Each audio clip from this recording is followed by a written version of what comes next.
The air at the Henderson Farm auction hung thick and heavy, a mix of late October dust, diesel exhaust, and the bittersweet smell of a life's work being sold off piece by piece. Silas Blackwood stood near the back, his hands shoved deep into the pockets of his grease-stained overalls. He wasn't here for the big iron. He was watching, listening, the way his father had taught him. The auctioneer's rhythmic chant was the music of the changing times, a song Silas didn't much care for. Up front, holding court like a king in a John Deere cap, was Warren Slater. Slater wasn't just a farmer, he was an enterprise. He'd taken over his father's 300 acres 5 years back and, through the magic of bank loans and aggressive expansion, had already pushed it past 1,000. Today, he was eyeing Henderson's nearly new International 1066. It was a clean tractor, barely 500 hours on the tachometer, the red paint still gleaming. "Look at that thing, boys," Slater boomed to the men gathered around him. "That's how you make money. Time is money, and that old junk," he said, gesturing vaguely in Silas's direction, "that old junk just costs you time."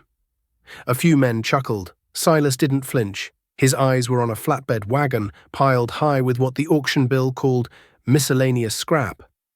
He saw past the rust and the tangled pile of metal. He saw a set of cultivators that could be adapted for his Farmall M, a PTO shaft that looked straight, and what might be the gearbox for an old grain auger. The important parts. The rest was just steel, and steel was always useful. The bidding on the 1066 started. It was fast and furious, a contest of ego as much as economics. Slater let a few other farmers push the price up, then he stepped in with a confident round number that sucked the air out of the bidding. A moment of silence, then the auctioneer's gavel fell. "Sold to Mr. Warren Slater." Slater grinned, tipping his hat. He turned and his eyes landed on Silas. He strode back through the crowd, his new boots kicking up dust. "Still kicking tires on the junk pile, Silas?" Slater asked, his voice dripping with condescension. "Thought you might be bidding on the anvil. You could probably use it to hammer out some new parts for that museum you call a farm." Silas pulled a hand from his pocket, turning a worn brass fitting over in his calloused palm. "Anvil's got a crack in the face, Warren. Wouldn't pay more than scrap price for it." Slater laughed, a short, sharp bark. "Always the expert on things that don't matter. While you're saving nickels on cracked anvils, I'm buying machines that can plow 100 acres before you can get that old two-cylinder of yours started on a cold morning." "My John Deere 730 starts just fine," Silas said, his voice low and even. "And it's paid for. Every bolt, every tire. Can you say the same about that 1066? Slater's smile tightened. "It's called leverage, Silas. OPM. Other people's money. It's how the world works now. You wouldn't understand.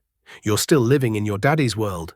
He clapped Silas on the shoulder, a gesture that was more of a shove than a friendly pat. "You stay here and pick through the bones. I've got to go sign the bank's papers." As Slater walked away, the other farmers gave Silas a wide berth. They saw him as a relic, a stubborn old fool clinging to the past. His farm was neat, his fences were straight, but he wasn't expanding. He wasn't winning. In the new religion of the American heartland, where debt was faith and growth was God, Silas Blackwood was a heretic. Finally, the auctioneer got to the flatbed wagon. "All right, folks, what am I bid for this whole wagon load of farmers' delights?" "Scrap it, use it, I don't care what you do with it. Let's start it at $50. Silence. Nobody wanted a pile of someone else's problems. "25 then." "Come on, the wagon alone is worth that." Silas raised a single finger. "I got 25 from the man in the back. Do I hear 30? Crickets. The crowd was already drifting toward the food tent. "Sold, for $25 to Silas Blackwood." A few men shook their heads as Silas walked up to pay the clerk. He handed over a worn 20 and 5 ones, his entire auction budget for the day. He didn't see the pity in their eyes. He saw a winter's worth of projects. He saw a gearbox that would save him $200. He saw cultivator shovels that would last him another 10 seasons. He saw value where they saw junk. That was the fundamental difference between him and Warren Slater. Slater saw the sticker price. Silas saw the long, slow cost of everything. Before we go any further, I have to ask you folks listening to this story. Think back to those days. or what your fathers and grandfathers told you about them? Whose way of thinking made more sense to you? Were you on Team Silas, believing that if you couldn't pay for it in cash, you didn't own it? Or were you on Team Slater, convinced that you had to borrow big and bet on the future to get ahead? Let me know your thoughts down in the comments. It was the question that divided every coffee shop in every small town back then, and I'm curious to see where you all stand. Silas hitched the rusty wagon to the back of his old Ford F-250, the one with the straight-six engine that would run on just about anything flammable. The drive home was slow, the wagon rattling and groaning behind him. He passed Slater's place on the way. The new 1066 was already parked out front, gleaming under the afternoon sun like a monument to progress. Further back, you could see the massive grain bins, the sprawling machine shed, the new ranch-style house Slater had built for his family, all of it financed, all of it bearing the invisible brand of the Farmers National Bank. Silas's own farmstead came into view a mile later. It was a different world. The barn his grandfather had raised still stood straight and true, its red paint faded to a soft, dignified blush. The house was modest, but the roof was sound and the porch was level. And in the machine shed, nestled between a workshop and rows of neatly organized parts bins, sat his iron. There was the 1948 Farmall M his father had bought brand new the year Silas was born. Its narrow front end and simple, robust design were a testament to an era of engineering meant to last forever. He knew the sound of its four-cylinder engine so well he could diagnose a misfire from a quarter-mile away. Next to it was the beast, his 1959 John Deere 730 diesel. It wasn't fast, it wasn't comfortable, but the torque from that big two-cylinder engine was legendary. Lugging a five-bottom plow through heavy clay, the 730 would just settle in. The distinctive pop-pop-pop of its exhaust setting a rhythm you could work to all day long. It was the tractor he'd learned to plow on, the flywheel cover worn smooth by his own father's hands. These machines weren't just tools to Silas, they were family history, cast in iron and steel. He could do a complete engine overhaul on either one with the tools hanging on his shop wall. He had spare magnetos, carburetors and water pumps sitting on shelves, salvaged from other old warriors put out to pasture.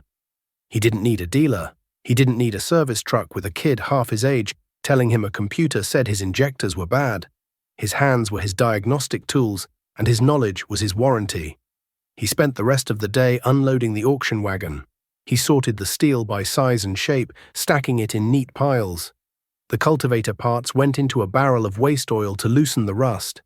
He took the gearbox into the shop, wiped it down, and began to carefully disassemble it on his workbench, laying each gear and bearing out on a clean rag. It was exactly what he'd hoped for. A little cleaning, a new seal he could cut himself, and it would be good as new. A $200 part for the price of a little time and a $25 bet. This was his profit, this was his leverage. It wasn't flashy. It didn't earn him any respect at the coffee shop. But it was real. It was his.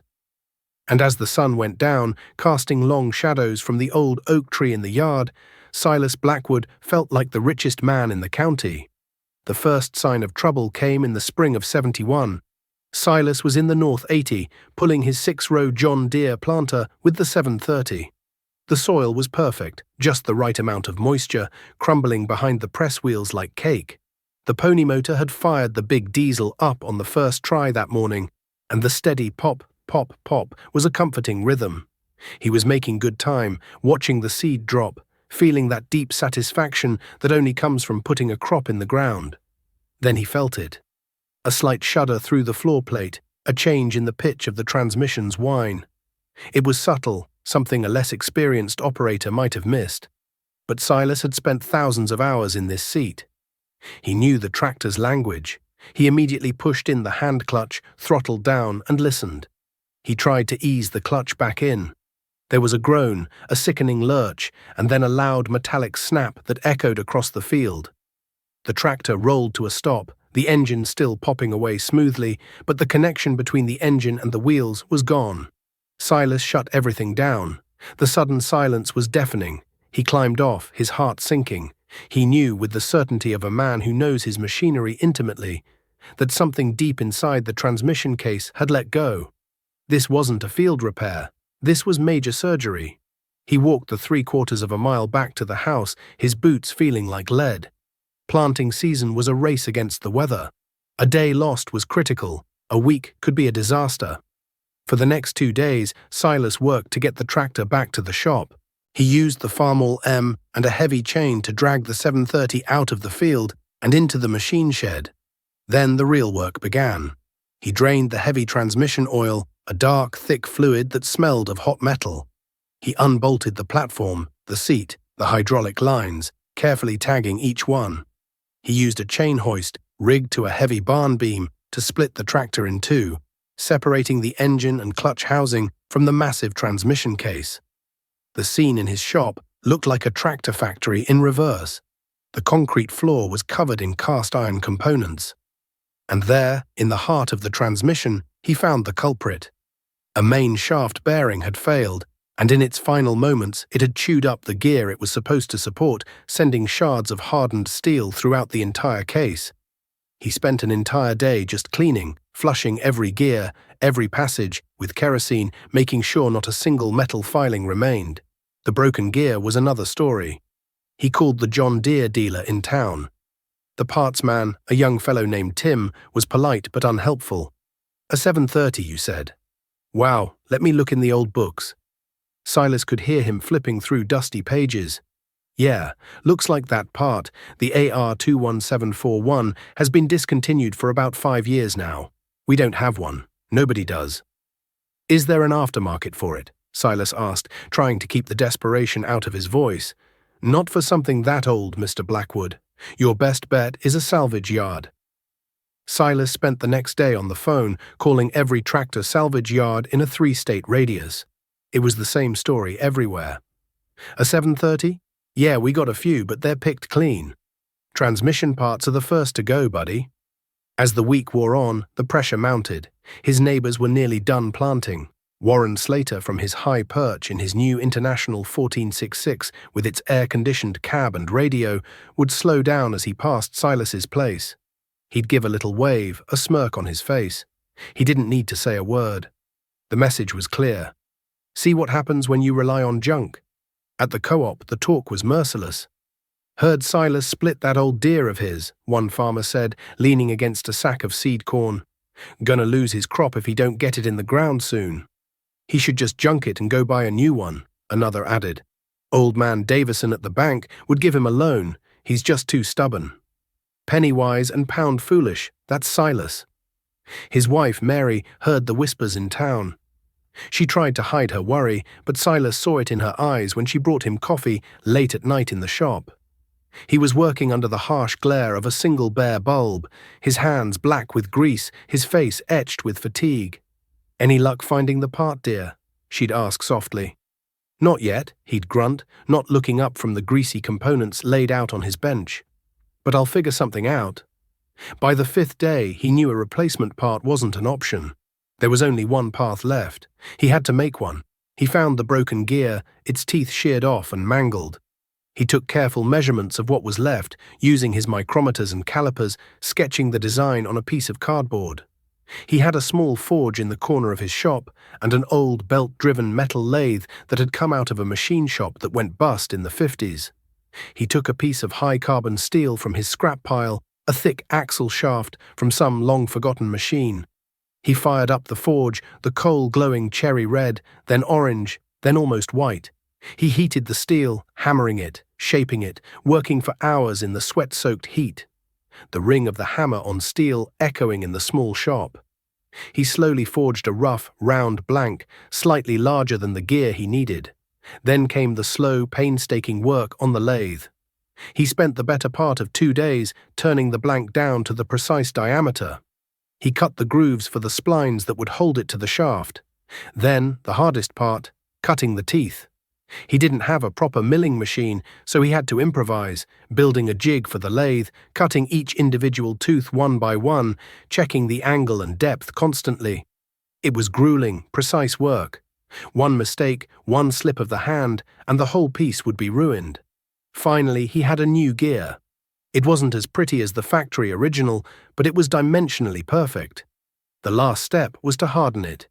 He heated it in the forge until it was a uniform, glowing orange, then plunged it into a bucket of used motor oil. The shop filled with thick, acrid smoke as the steel hissed and hardened. After letting it cool, he tempered it with a torch to take out the brittleness. It had taken him 9 days. 9 days of 16-hour-a-day work, 9 days while his field sat empty and the sun shone on his neighbor's emerging crops. Reassembly was just as careful. He pressed in new bearings he'd managed to cross-reference at the auto parts store. He fitted his handmade gear onto the shaft. It slid on with a satisfying snug fit. He bolted the tractor back together, filled the case with fresh oil, and reconnected the controls. The moment of truth came late on a Saturday night. Mary stood in the doorway of the shop, twisting a dish towel in her hands. Silas climbed into the seat, took a deep breath, and started the pony motor. It coughed to life, and a moment later he engaged the flywheel. The big diesel engine spun, caught, and settled into its familiar pop, pop, pop rhythm. So far, so good. He let it warm up for a few minutes, his hand resting on the clutch lever. He looked at Mary, who gave him a small, hopeful nod. He eased the clutch in, shifted the transmission into first gear. He heard the gears mesh smoothly. No grinding, no protest. He slowly increased the throttle and released the clutch. The big John Deere lurched forward, rolling smoothly out of the shop and into the moonlit farmyard. He shifted through the gears, listening, feeling. Everything was smooth. Everything was quiet. He had done it. He drove a triumphant lap around the yard before parking it, a wave of exhaustion and relief washing over him. He had won. He had beaten the obsolescence, the scorn, the ticking clock. But the cost was high. He was more than a week behind. The ideal planting window had slammed shut. The 1970s roared on, and for American farmers, it felt like the good times would never end. The massive grain deal with the Soviet Union in '72 sent crop prices into the stratosphere. Corn that had been $1 a bushel was suddenly fetching $3. Land values doubled, then tripled. The Secretary of Agriculture himself, Earl Butz, was on the radio telling farmers to get big or get out, to plant fence row to fence row. It was an intoxicating message, and credit at the banks was cheap and easy. Warren Slater was the poster boy for the boom. He was no longer just farming. He was an agricultural tycoon in the making. He used his soaring land equity as collateral to buy out Old Man Hemlock's 240 acres, then the widow Jensen's 160. He traded his 1466 for a brand new four-wheel drive Steiger Panther, a monstrous green machine that could pull a 12-bottom plow and work around the clock. He bought 2 new John Deere 7700 combines, arguing that owning 2 meant he'd never be down during harvest. His operation was a sight to behold, a fleet of gleaming modern equipment.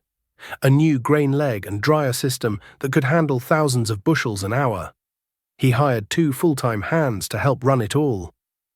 At the coffee shop, he'd spread his financial papers out on the table, talking about depreciation schedules, investment tax credits, and hedging on the futures market.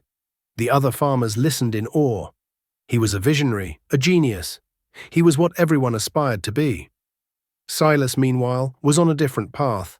The high grain prices were good for him too. For the first time in his life, he had significant cash surplus at the end of the year. But his late planting after the transmission failure had cost him. His yields were solid, but not spectacular. He saw the boom for what it was, a temporary gift, not a permanent change in the laws of nature. Instead of leveraging his land, he paid off the small operating note he took out each spring. For the first time, the farm was completely, utterly 100% debt-free. With the extra money, he didn't buy new iron. He invested in the land itself. He hired a contractor and paid him in cash to lay thousands of feet of drainage tile in his wettest bottom ground, a project his father had always dreamed of but could never afford. It wouldn't pay off in 1 year, but over a decade it would transform his most frustrating field into his most productive. He did allow himself one upgrade. His old Farmall M was showing its age, and it was too small for some jobs. He found a 1964 John Deere 4010 diesel for sale a few counties over. It was a good, solid tractor, but the engine was tired, burning oil. The owner wanted to trade up to a new 100-horsepower machine with a cab, and was willing to sell the 4010 cheap. Silas paid cash for it. He brought it home, rolled it into his shop, and spent the winter giving it a complete in-frame overhaul. He replaced the pistons, sleeves, and bearings. He had the head machined and rebuilt the injector pump himself. By spring, he had a reliable 80-horsepower tractor that could handle his bigger planter and chisel plow, and he had less than a third of the cost of a new machine invested in it. To the rest of the community, his actions were baffling. "Can you believe Silas?" they'd say down at the diner. "He's sitting on a gold mine with his land values, and he's out there rebuilding a 10-year-old tractor. He could walk into the dealership and drive home in a brand new 4430 without even blinking." "He's afraid of success," another would chime in. "His dad was the same way. Never trusted a banker, never trusted tomorrow." Slater in particular found it amusing. "Poor Silas," he'd say with a shake of his head. "He's going to miss the party. This is the golden age of farming, and he's hoarding his pennies like a squirrel before winter. You got to speculate to accumulate." Silas heard the talk. He knew what they thought of him. They saw his faded overalls, his older equipment, his modest home, and they saw a man who was failing, a man being left behind by progress. They didn't see the black ink in his ledger. They didn't see the paid-in-full receipts in his file cabinet. They didn't see the peace of mind he felt when he went to bed at night, knowing that the land, the house, the machines, everything belonged to him and him alone, not to him and the bank. One afternoon in the fall of '78, Silas was at the Farmers National Bank, depositing the last of his checks from the elevator.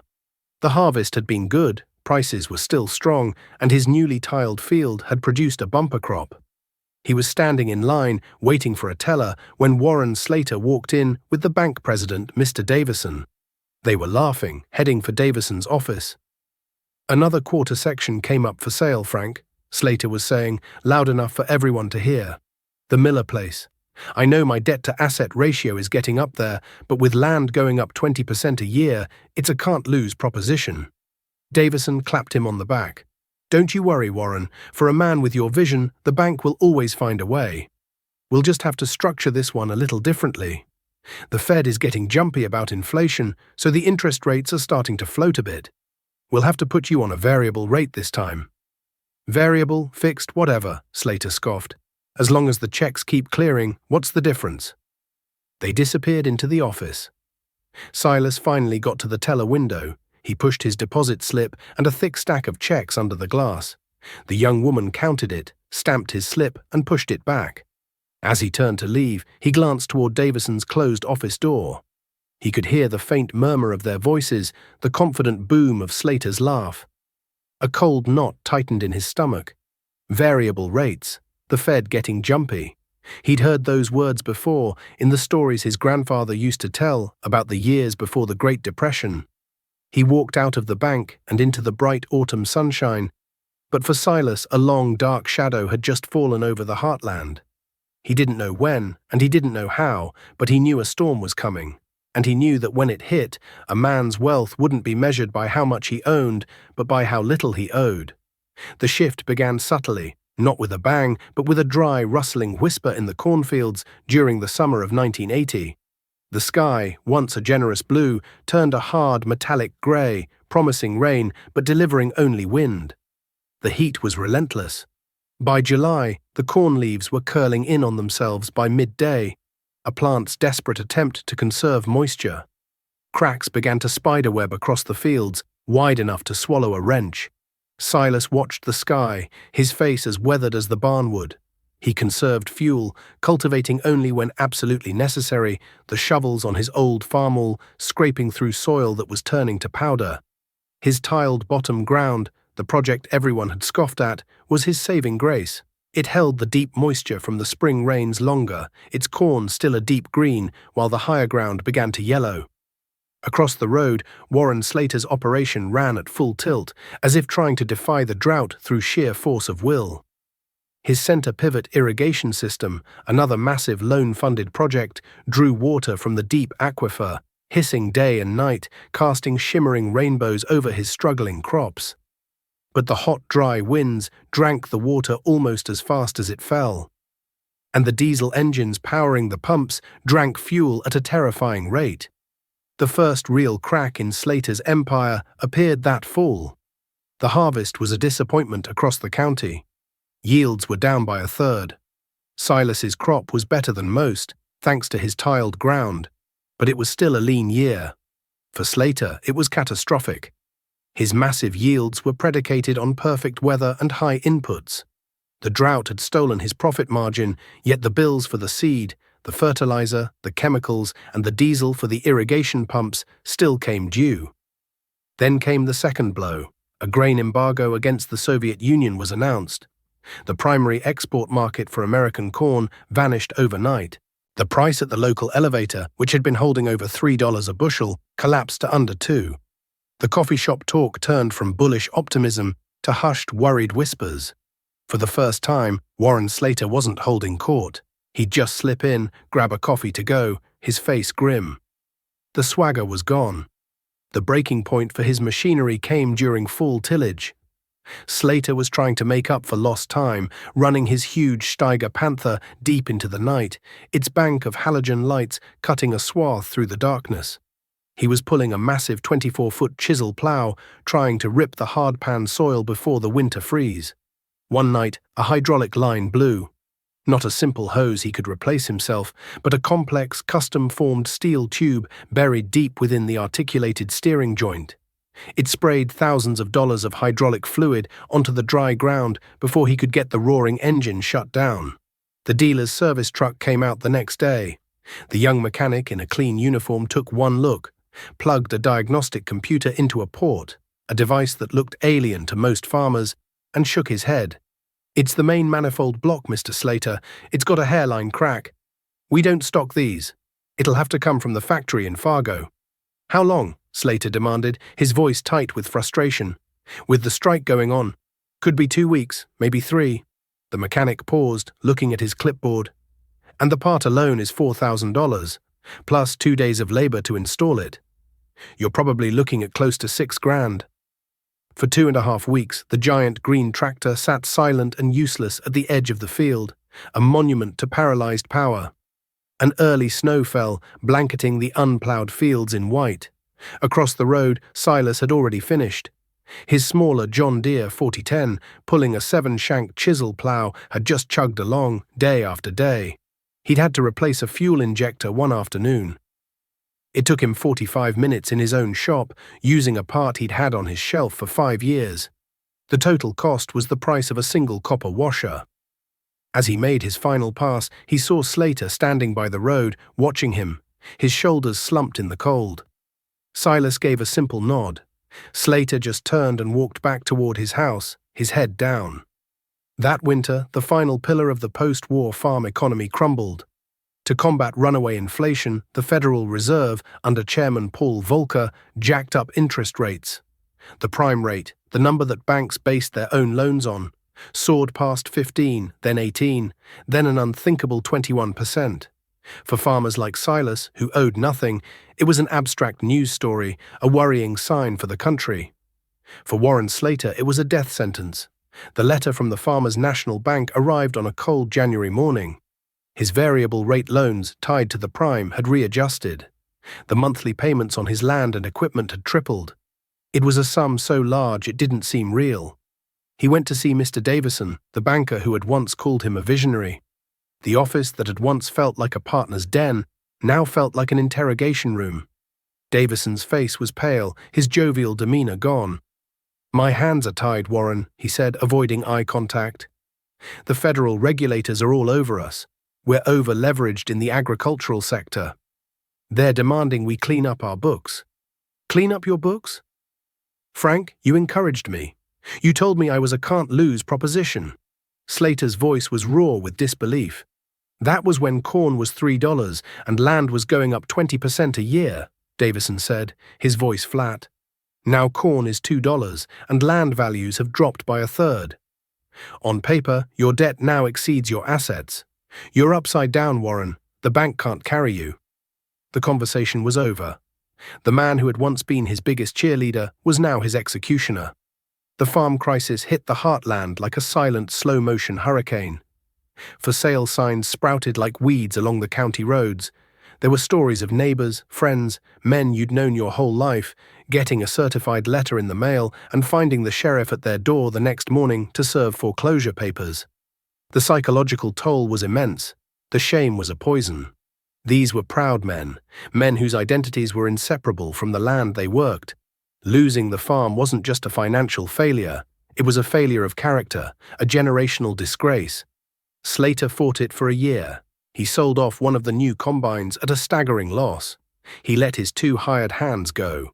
He and his wife tried to manage the vast acreage themselves, working from before sunrise to long after sunset. But it was like trying to bail out the ocean with a bucket. The interest payments alone were more than his entire farm could gross in a year. The machinery, once a symbol of his power, was now an anchor, each piece representing a crushing monthly payment he couldn't make. Silas watched it all with a heavy heart. The community was fracturing under the strain. The talk in the coffee shop was no longer about expansion and tax credits. It was about who was going under next. The men who had once mocked Silas's cautious ways now fell silent when he walked in. They'd watch him sip his coffee, pay with cash from a worn leather wallet, and leave. His survival was a quiet rebuke to the dream they had all bought into. He took no pleasure in it. He saw only tragedy. His own farm was weathering the storm. Low crop prices meant his income was down, but his expenses were a fraction of his neighbors. His biggest costs were fuel and seed, not interest. When his old planter broke a chain, he fixed it with a master link from a coffee can in his shop. When the Farm All M needed a new set of spark plug wires, he made them himself. He and Mary cut back, grew a bigger garden, and lived simply. They were getting by. In the broken economy of the 1980s Farm Belt, just getting by was a stunning victory. The end for Warren Slater came in the fall of '82. The notice was printed in the local paper, a stark black and white block of text. Notice of public auction, by order of the Farmers National Bank, the real and personal property of Warren Slater. The list went on for half a column. Thousands of acres, a fleet of modern machinery, a family's lifetime of work, reduced to an inventory of assets to be liquidated. The day of the auction was grey and cold, a bitter wind whipping across the harvested fields. It felt like a funeral. The crowd was a mix of somber neighbors, bargain-hunting opportunists, and stone-faced bankers in city shoes. Warren Slater and his family stood by the porch of the house he had built, watching as the auctioneer, a man he'd once golfed with, began to sell off their life piece by piece. The big equipment went first.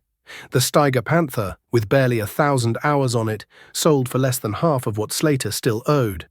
The combines, the planters, the massive tillage tools all went for pennies on the dollar, bought by large corporate farm operations from out of state. The local farmers, most of them struggling themselves, could only watch. Silas stood at the back of the crowd just as he had at the Henderson auction all those years ago. He hadn't come to gloat. He felt a profound sadness. He wasn't bidding on the tools or the small items. He was waiting. Finally, the auctioneer turned to the land. They sold off the parcels Slater had acquired first. The Hemlock Place, the Jensen Farm. They sold cheap, mostly to an insurance company representative who made his bids with a slight flick of his pen. Then came the final parcel. "All right, folks," the auctioneer called out, his voice trying for a cheerfulness that wasn't there. "This is the last lot of the day. The homestead, 160 acres, with the house, the barn, and the outbuildings. The original Slater family farm." He started the bidding. The man from the insurance company immediately offered a lowball price, a predatory figure that was an insult to the land itself. The auctioneer tried to get another bid. "Come on, folks, this is prime ground. The house alone is worth more than that." Silence. The local farmers looked at the ground, at their feet, anywhere but at the auctioneer or the Slater family. They were broke. Their credit was gone. They were powerless. Warren Slater closed his eyes. His wife began to cry softly. This was the final blow, losing the very ground his grandfather had broken with a team of horses. "Do I hear another bid?" the auctioneer pleaded. "Going once." A clear, steady voice cut through the cold air from the back of the crowd. "I bid 100,000. Every head turned. It was Silas Blackwood. He hadn't moved, hadn't raised his hand high. He just stood there, his hands in his overall pockets, his voice calm and certain. The insurance man looked irritated. He'd expected to steal the property. He conferred with an associate, then reluctantly raised the bid. 105. 120, Silas said immediately, his voice even stronger. A murmur went through the crowd. This was real money, cash money. The insurance man scowled. This wasn't in his script. He was authorized to go to a certain point, but this old farmer was bidding with a confidence that unnerved him. He raised his pen. 125. Silas didn't hesitate. 150,000. He said it with such finality, such quiet authority, that it sucked all the air out of the bidding. The insurance man stared at Silas, who met his gaze without blinking. He saw a man who wasn't bidding on an asset. He was bidding on a home. The man shook his head slightly at the auctioneer. He was out. $150,000, the auctioneer shouted, a note of genuine relief in his voice. Going once, going twice, sold to Silas Blackwood. The gavel fell, and the sound echoed across the yard, sharp and decisive. The crowd parted as Silas walked forward to the clerk's table. He didn't pull out a checkbook. He reached into the inner pocket of his worn canvas coat and pulled out a passbook from the county credit union and a cashier's check. He had been saving for this. Not for this specific moment, but for a storm he always knew would come. For years, every dollar he hadn't put back into the farm, he had saved. It was the fruit of a lifetime of thrift, of repaired machinery, of saying no to the temptations of easy credit. After he signed the papers, he walked over to where Warren Slater was standing, numb and defeated. Slater wouldn't look at him. He was staring at the ground his family no longer owned. Silas held out a single old-fashioned brass key. Warren, Slater looked up, his eyes filled with a mixture of shame and confusion. The bank will give you 30 days to vacate, Silas said quietly. That's not enough time. You and your family can stay as long as you need to get back on your feet. Slater was speechless. He just stared at the key. We'll work something out, Silas continued. You can rent the house from me. When you're ready, you can rent the land too. A man shouldn't be run off his home place, not if it can be helped. Warren Slater finally looked Silas in the eye. The arrogance was gone, replaced by a raw, humbling gratitude. He slowly reached out and took the key. His hand was trembling. Silas, why? Because we're neighbors, Silas said simply. He gave a slight nod, then turned and walked back to his old Ford truck, leaving a stunned and silent crowd behind him. In the years that followed, the story of that auction became a local legend. The perspective of the entire community had shifted. Silas Blackwood, the stubborn old relic, was now seen as the wisest man in the county. The farmers who had once mocked him now sought his advice. They'd find him in his shop, grinding a valve or welding a broken hitch, and they'd ask him about fixing their own aging equipment, about managing their finances, about how to survive. He never preached, never said, "I told you so." He just shared what he knew, showing them how to make a gasket from a cereal box or how to time an old magneto. Warren Slater and his family stayed in the house. He took a job driving a truck for the co-op to make ends meet. On the weekends, he started renting the land back from Silas, a few acres at a time, farming it with a smaller, older tractor he'd managed to buy. The work was humbling, but it was honest. The weight of the massive debt was gone, and for the first time in years, he slept through the night. The rivalry between the two men was replaced by a quiet, profound respect. Years passed. The farm economy slowly healed. Silas grew old, his hair turning the color of snow, his hands gnarled but still strong. His farm remained modest, prosperous, and completely his own. One bright Saturday afternoon, his grandson, a boy of 16 with grease on his hands, was helping him work on the old John Deere 730. They were replacing the water pump. "Grandpa?" the boy asked, wiping his forehead with the back of his arm. "Why don't we get a new tractor, one with a cab and air conditioning? And a computer that tells you what's wrong?" Silas stopped, holding the new gasket up to the light. He looked at the boy, then at the massive, simple engine in front of them. "This old tractor taught me everything I know," he said, his voice raspy with age. "It taught me patience. It taught me how to fix things with my own 2 hands. It taught me that you don't need the biggest and the newest to do good work." He handed the gasket to his grandson. "But the most important thing it taught me is this," he said, tapping the heavy cast-iron engine block. "We don't owe a single penny on it. It's ours. The land it works is ours. The roof over our head is ours. That's a different kind of wealth, son. It's a kind you can't see on a banker's spreadsheet. It's the kind that lets you sleep at night, no matter how hard the wind blows." He watched as the boy carefully fitted the gasket into place, his young hands learning the same lessons his own had learned half a century before. Outside, the sun shone on the fields, the fences were straight, and the old red barn stood tall against the blue sky. Everything was paid for, everything was at peace. And Silas Blackwood, the man in the dirty overalls, knew he was the richest man in the world.